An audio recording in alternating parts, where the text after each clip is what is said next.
So a U.S. senator has been tweeting deranged threats in response to our current buildup towards intervention on Venezuela's border. Take a look at this. Marco Rubio tweeted Gaddafi back when he was in control, smiling, happy. And then the picture next to it is when he was murdered and he was raped with a bayonet and killed by rebels. By the way, Al-Qaeda-aligned rebels. Little fact they want you to forget.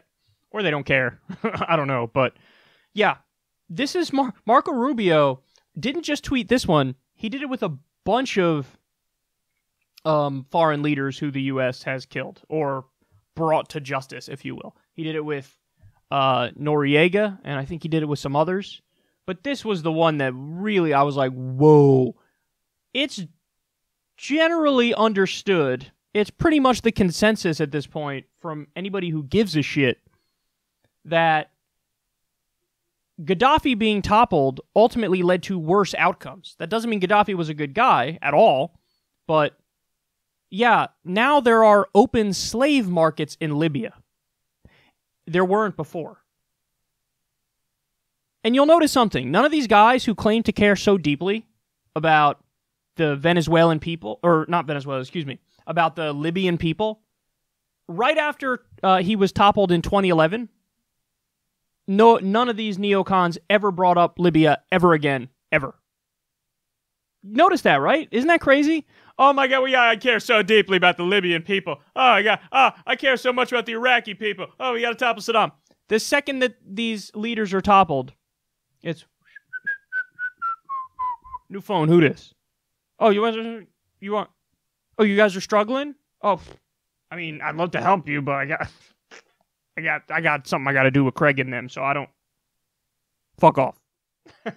Like, they're so transparent in their naked militarism and imperialism and in their cynical ulterior motives. I mean, John Bolton said it on Fox Business Network. Yeah, I've been talking to U.S. oil companies, and we're looking to do something with Venezuela. He's admitting it's about the oil. Andrew McCabe, the former FBI director, said about Donald Trump that he admitted, he's like, yeah, well, I don't understand why we're not going to Venezuela and toppling them. They got the largest oil reserves in the world. We can just take the oil.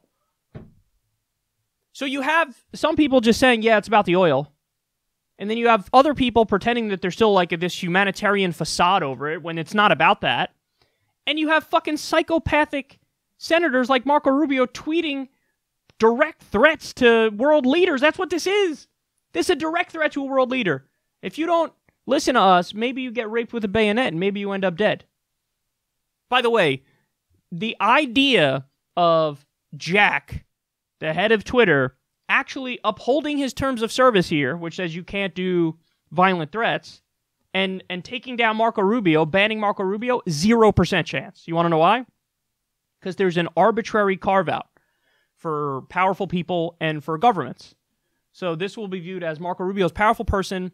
He's a part of the U.S. government. So you're allowed to tweet violent shit if you're part of a government, particularly part of the U.S. government. I mean, forget it. If you're like they did a purge of Russian bots recently for spreading disinformation. Meanwhile, a lot of the people they got rid of weren't even Russian bots.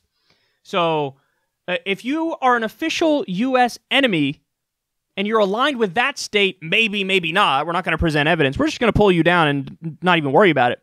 If you're a U.S. senator, if you're part of the U.S. government, and you're tweeting violent threats at other world leaders, no punishment whatsoever, bitch, whatsoever.